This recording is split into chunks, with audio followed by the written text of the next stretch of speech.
मेरे एक जूनियर ने कहा कि जिस वार्ड से शिफ्ट हुआ है वहाँ की सीनियर डॉक्टर एक है, उन्होंने तंजन कहा है कि डॉक्टर साहब को इनू सूरत रमान सुनाना, तो ना तो टेस्टों में कुछ आ रहा है और ना कुछ आ रहा है। 4 माह से ऐसे है। तो जो हिस्ट्री होती है, हम जो डॉक्टर्स कॉमन चीज़ें होती हैं वो सारे पूछते हैं। तो बच्चों ने मुझे बताया, जूनियर डॉक्टर्स ने, कि ना शुगर है, ना ये नहीं वो नहीं फलानी। मैंने इन्हें कहा कि इसका एड्स का टेस्ट करा लें। तो बच्चों ने कहा कि जी पिछले साल इसका एड्स का टेस्ट मेयो हॉस्पिटल में हुआ था, तब भी इसको इसी तरह डायरिया लगा था और वो नेगेटिव है, और लेकिन पिछले साल फिर ये डायरिया ठीक हो गया था 2-3-4 माह के बाद, फिर ये बहुत बेहतर हालत में हो गया था, लेकिन अब फिर इसको 4 माह से ये है और अब इसकी ये हालत हो गई। अब ये बेहोश था, वो खैर वेंटिलेटर पे चला गया, लेकिन मैंने फिर भी उसका एड्स का टेस्ट भेज दिया कि ये भेजो उसकी बीवी का।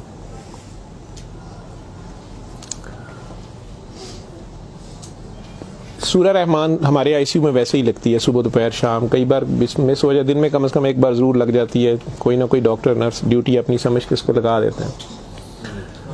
वो भी लग रही थी, सारे पेशेंट्स थे। जहाँ तक जितनी मेरी याददाश्त साथ देती है कि तीसरा दिन था तो मेरी जूनियर डॉक्टर का मुझे फ़ोन आया, बड़ा पैनिकी। उसने कहा कि सर ये पेशेंट जो है इसकी हालत तो ख़राब ही है, वैसे ही है, बेहतर नहीं हो रहा ये वाला पेशेंट।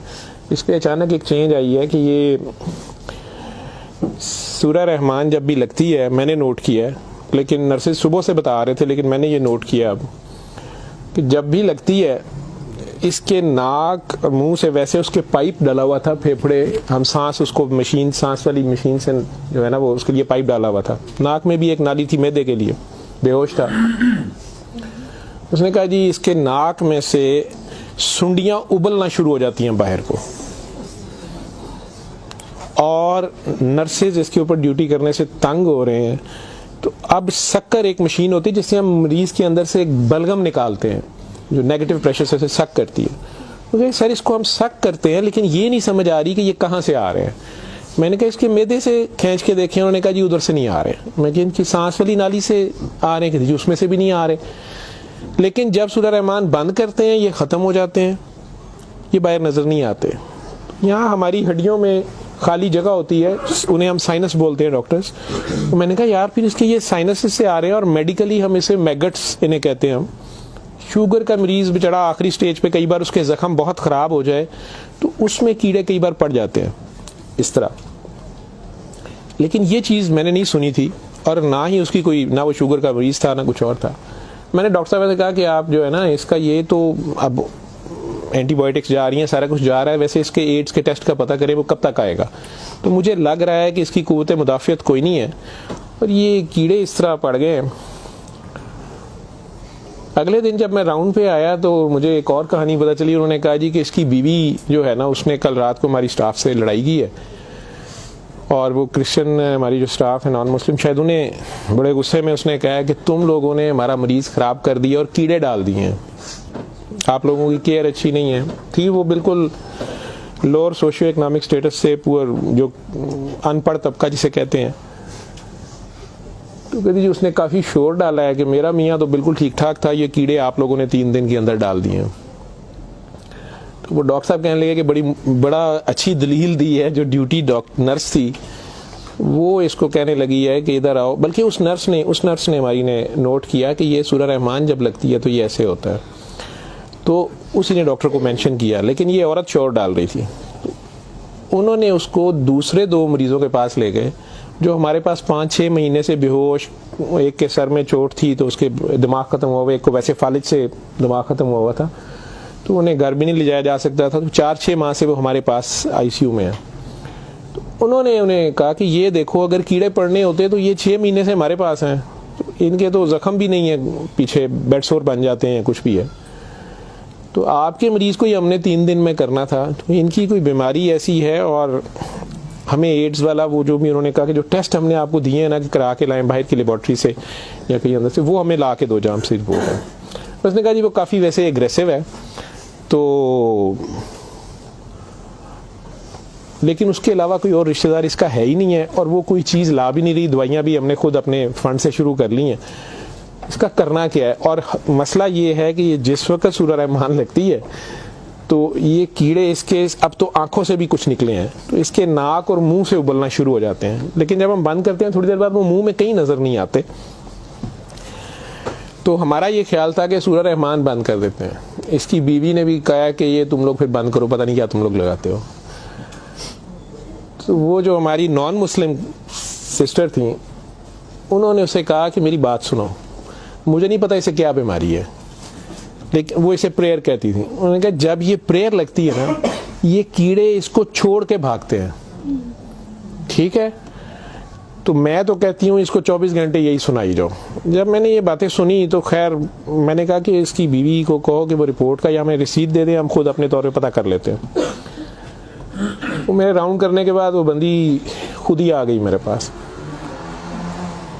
वो मुझे नहीं पता था कि वही सिस्टर ने उसकी बिठा के कहीं काउंसलिंग की थी। उसे उन्होंने कहा कि इसको हमें शक है कि एड्स ना हो, कि इसकी कुव्वत मुदाफ़ियत नहीं है, इस तरह कीड़े इसको पड़ गए, कुछ हो गया, शायद कमज़ोरी से हो गया, बीमारी की कमी से हो गया। तो ये उसका हम पता करना चाह रहे हैं। अदरवाइज़ तो जो दवाइयाँ हैं वो वही रहनी है। कुछ तरह की उसने बात की, कहती कि वो डर गई है थोड़ी सी और वो कहती मैंने बड़े डॉक्टर साहब से कोई बात करनी है। बहरहाल अब मुझे जितना याद है, मैं 1 साल बड़ी सोचा इसके ऊपर कि मैं इसको बयान करूं या ना करूं लोगों के सामने। उस औरत ने बड़ी खौफनाक कहानी मुझे सुनाई। जब उसे ये डर पड़ा ना कि इसको एड्स ना हो और उसको ना एड्स लग गई हो, अब वो मुझे कहने लगी इधर कमरे में आके कि डॉक्टर साहब ये जो मेरा मियाँ है ना, ये असल में जादूगर है। मैंने कहा आपने तो पहले दिन लिखवाया कि ये रिक्शा चलाता था और रिक्शा ड्राइवर है। उसने कहा जी ये रिक्शा ड्राइवर तो है लेकिन ये जादूगर है, काला जादू करता है, लेकिन करता कुरान से था। मुझे हंसी आ गई, मैंने कहा कुरान से काला जादू कैसे हो सकता है। बहरहाल टू कट इट शॉर्ट, उस औरत की हमारे वो डॉक्टर्स ने मुझे, चूंकि वो वीडियो मेरे पास वो सिर्फ पड़ी है जिसमें वो कीड़े प्लेट में, हमारी उसे डिश कहते हैं, उसमें वो निकाल के वो डाल रहे थे। तो मुझे उन्होंने भेजे कि इसका करना ये क्या है। पहली रात जब उन्होंने मुझे मैसेज किया रात को व्हाट्सएप पे, तो वो वीडियो मेरे पास पड़ी हुई है। औरत ने मुझे बताया जी कि मैं खुद किसी की बीवी थी, उसकी माँ मुझे बड़ा तंग करती थी और मैं चाहती थी कि ये मेरे अंडर आ जाए। मुझे किसी औरत ने, दूसरी ने बताया, हमसाई ने बताया कि ये खामन तुम्हारा गुलाम हो जाएगा, तुम इसके पास चली जाओ। बाकी तफसीलात में मैं नहीं जाता। जो कुछ उसने मुझे बताया, उसने कहा जी कि ये इसका जादू का तोड़ ही नहीं था और इसका काम लाजमी इसका होता था, ये जैसे भी करता था।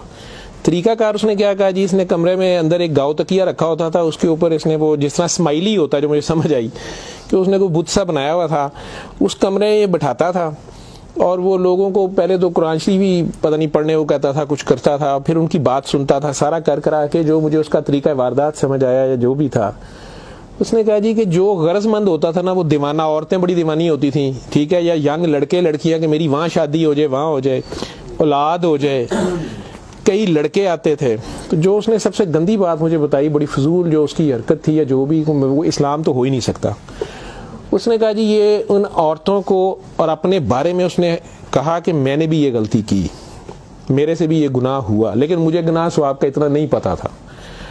तो ये पहले वो तकिए को सजदा कराता था, खुद उसके पीछे खड़ा हो जाता था, फिर वो कहता था कि ये असल में तुम लोगों पे काला जादू हुआ है, इसको तोड़ने के लिए पता नहीं नूरी बड़ा जरूरी है, ठीक है।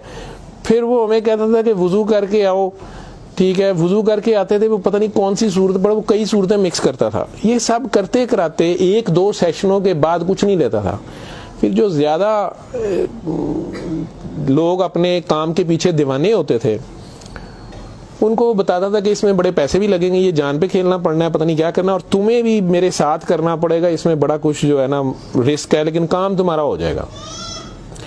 वो जो भी उसकी कहानियां थी, जो उसको बाद में किसी और वजह से पता चली, जो मुझे वो बता रही थी कि जी ये औरतों के साथ भी और यंग लड़कों के साथ या मर्दों के साथ भी गलत काम करता था, फिर उन्हें अपना गंद खाने पे मजबूर करता था, फिर उन्हें पता नहीं कौन से कोई आयत, मतलब आयत बनाई हुई थी या कोई नाम था पता नहीं क्या, कि अरबी के जी ये पढ़ के ना तुमने ये मिक्सचर जो है ना, ये हंडिया पकाते हुए थोड़ा सा बीच में गंद डाल देना है और अपने खामन को खिला देना है, या उस लड़की को खिला देना है, या उसको खिला देना है।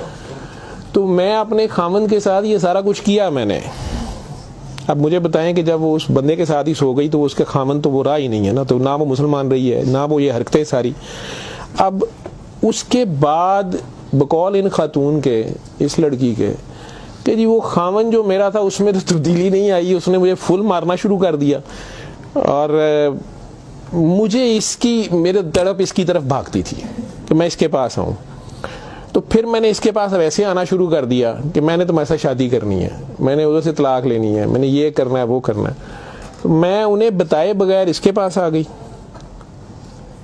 इसके साथ मैं 6 माह रही, इसने कहा कि फिर ऐसे ही रहना पड़ेगा और इस सारे काम में मैं शामिल हुई। तो इसने वैसे मुझे कहा कि निकाह हो गया है हमारा, कुरान शरीफ पे इसने निकाह किया, उसने कहा हम दोनों की रजामंदी निकाह है, वो पीछे से तलाक लेके नहीं आई, ठीक है। उसके बाद इसको ये डायरिया लग गया। डायरिया लगने के बाद ये कहती है कि जी मेयो अस्पताल में जब हम थे 4 महीने हमें हो गए और बुरा हाल था इसका पिछले साल। तो ये एक दिन मुझे कहने लगा कि मैं कहता हूँ कि मैं अल्लाह से तौबा कर लूँ, अल्लाह मेरी जान बख्शी कर दे तो मैं तौबा करूँ और मैं ना अब रिक्शा ही चला के उसमें जितनी रोटी रोजी होगी तू मेरे साथ गुजारा कर लेगी और तू भी वापस चली जा अपने खामन के पास, ठीक है। और उधर से जाके तलाक ले ना ले और ये निकाह नहीं है और जो भी उसने कहा कि जी हमने तौबा कर ली बकौल उसके जो उसकी समझ थी। ये कहती है जी मैं वापस गई, मेरे खामन ने फिर मुझे मारा, उसने कहा मैं तुम्हें तलाक दे चुका हूँ, तुम मेरी तरफ से फारिग हो, तुम कहाँ से आई हो, ये आई हो, इतनी देर बाद आई हो, जो भी आई हो। खैर मैं फिर वापस इसके पास आई। तो ये कहती है कि जी वो मैं कोई 48 घंटे बाद शायद 2 दिन बाद वापस आई है, देखो मैं अस्पताल थी, डॉक्टर बड़े हैरान सन, ये पेट से ठीक हो गया सी, यदि टट्टियाँ रुक गई सन। उन्होंने क्या दवाई फलानी माफक आ गई है, फलानी माफक आ गई है। तो ये अपने पैरों पे खड़ा हो गया। अगले कोई 10-12 दिनों में उन्होंने छुट्टी दे दी। फिर ये मुझे मस्जिद एक में लेके गया, वहाँ हमने निकाह किया, ठीक है। निकाह किया, ये रिक्शा चलाना शुरू हो गया। तो डॉक्टर साहब 6 महीने इन्हें बड़ी मेहनत की थी, ये रिक्शा भी चलाया, मैं भी कदे सुखी गिली खांदे सा चंगा भला सी। पर डॉक्टर साहब दुनिया बड़ी जालम है, यदि शोहरत सी दुनिया पिछे पैंदी सी, कहना सी मैं काम छड़ छड़िया है। डॉक्टर साहब हूँ फिर एक बच्ची आई तो बड़ी सोहनी सी, वो बड़ी रोंदी सी, ਉਹਦਾ पता नहीं की मसला सी। डॉक्टर साहब ने ਉਹਦੇ ਨਾਲ फिर वही काम शुरू कर लिया। इन्हें फिर वही काम शुरू किया है। मैं ਇਹਨੂੰ पहले कहती रही हाँ, लेकिन डॉक्टर साहब ਇਹਦੇ 'ਚ पैसे बड़े आते सन। ਉਹਦੇ बाद हूँ 4 महीने तो ये इसकी ये हालत है और अब ये बेहोश है। अब मैं अल्लाह से तौबा करना चाहती हूँ, अल्लाह मुझे माफ़ कर दे, तो मुझे तो समझ नहीं थी, तो मुझे माफ़ी ले दें। और इसका अब क्या बनेगा और क्या नहीं बनेगा, मैंने ये काफ़ी बीच में से सेंसर करके आप लोगों को सारी बात सुनाई है। और मुझे कहती है जो कीड़े इसके अंदर से निकलते हैं ये क्यों आ रहे हैं, ये कहाँ से आ रहे हैं। मैं कि बीबी ये, मैंने उसे साइनसेस वगैरह समझाया, मैं कि ये इसके बहुत ज़्यादा खून की कमी है, इसके अंदर जरासीम पड़ गए हैं, जो भी। मैं डॉक्टरी तो मैं उसे और क्या मैं उसे कहता।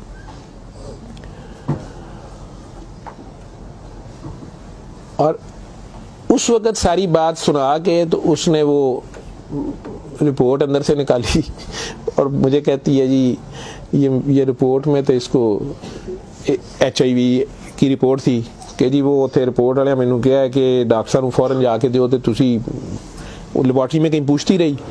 तो उन्होंने कहा जी तुसी उत्थों जाके पूछो। तो मैं दसिया मेरे खामन दी मैनू दसो, उन्हें कहा तुसी अपनी भी कराओ। तो डॉक्टर साहब ये रात दी मेरे कोल है, तो मैं मैनू तो नहीं बीमारी होएगी, मैं सूरत रहमान सुन ला। मैंने कहा जी आप भी सुने, 7 दिन सुने, मैं आपको क्या कह सकता हूँ। 1 दिन वो और जिंदा रहा, बंदा मर गया। आखिर तक उसके कीड़े वो आते रहे उसी तरह। जब भी वो सूरत रहमान लगती थी वो ऐसे होता था जैसे उबलते थे बाहर को, नाक से उसके, मतलब वो 1-2 नहीं होते थे कि जिन्हें आप पकड़ के साइड पे कर दें। मैंने बताया ना कि वो शक्कर मशीन रख के, तो उससे वो शक्कर में हम शक करते थे उसको सारा, वो मशीन में जाते थे, लंबी सुनियाँ उसकी नाक से मुंह से। और तो माफी आखिर में वो औरत भी उसकी डेड बॉडी लेने में भी तैयार नहीं थी। नहीं जी ये मैं इन्हू कितने दबांगी, ये वो। मैं नहीं, अब इसको ये तो आप नहीं लेके जाना, हम हॉस्पिटल से हम और क्या कर सकते हैं।